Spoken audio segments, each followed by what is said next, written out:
So the first one, literally silent, okay? And this has to do with not talking back to God, okay?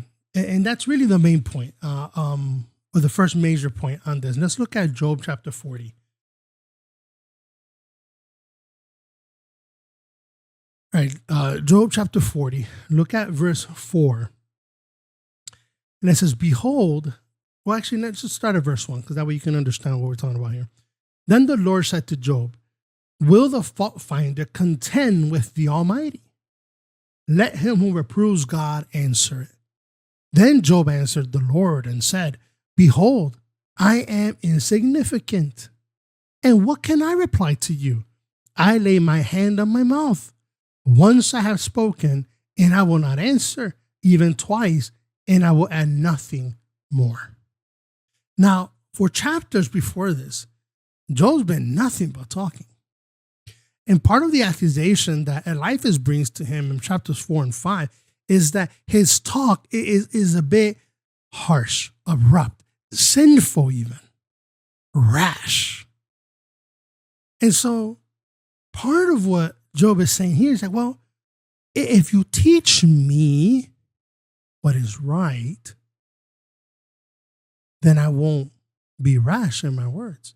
Now, some thinkers have, and scholars have looked at this and thought that maybe Job is specifically talking about or asking, let's say, Eliphaz and his friends the question, well, what exactly did I say that's so rash that you don't like?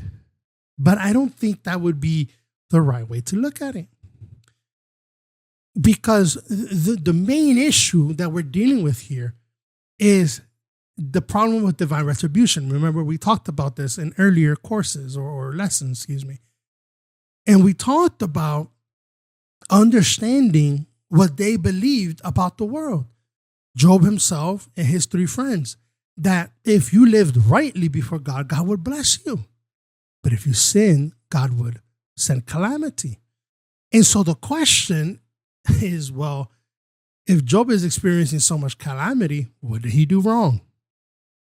And in chapters 4 and 5, we find that life is kind of just skimming the top, not really being specific with Job, but speaking almost in parables, right? It's like, if you did better, things would be better for you. If you weren't so doing things so wrong. And so now Job is like, no, let's be specific. And at first I thought maybe Job was being sarcastic here.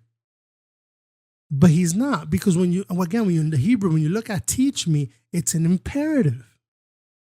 He's not saying it in a passive, sarcastic way. He's saying it as, teach me. I need to know. And so he's not just saying, teach me, what words you didn't like of what I said. But if you know then what I did wrong, then you need to tell me so that I could then be silent.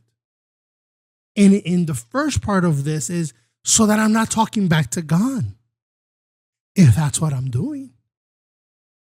And so this teaches us something, does it not? Well, the main reason why Job wouldn't want to speak back to God when God is the one that is bringing a calamity upon him because of his sin, let's say, if that's the case, he doesn't want to do it. Why? What have we been talking about since chapter 1? What does the Satan want Job to do? To curse God to his face. And that's going to require words, is it not?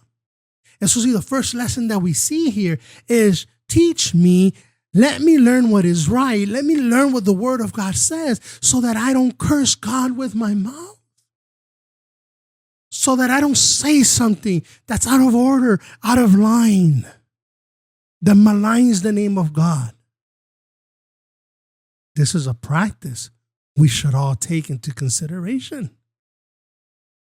To be silent before we speak, so that we could think, and if we don't know, go learn before we speak.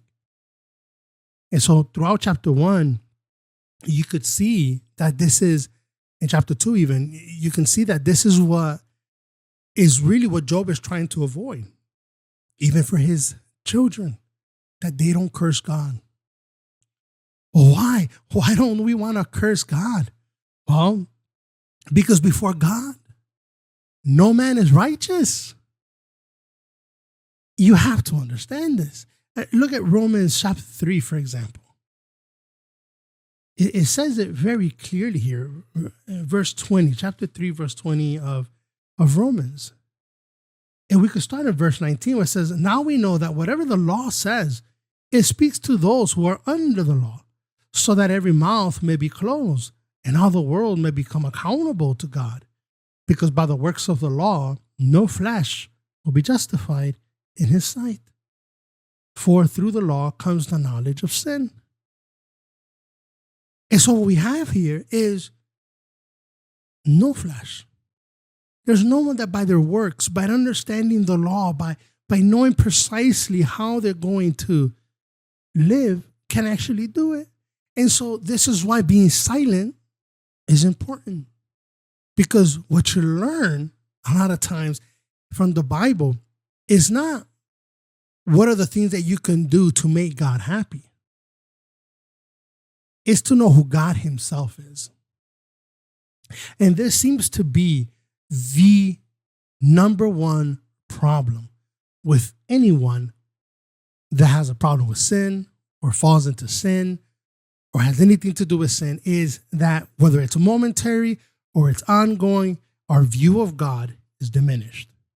And as soon as that happens, as soon as the view of God is diminished, we start justifying our sin by doing other good things over here.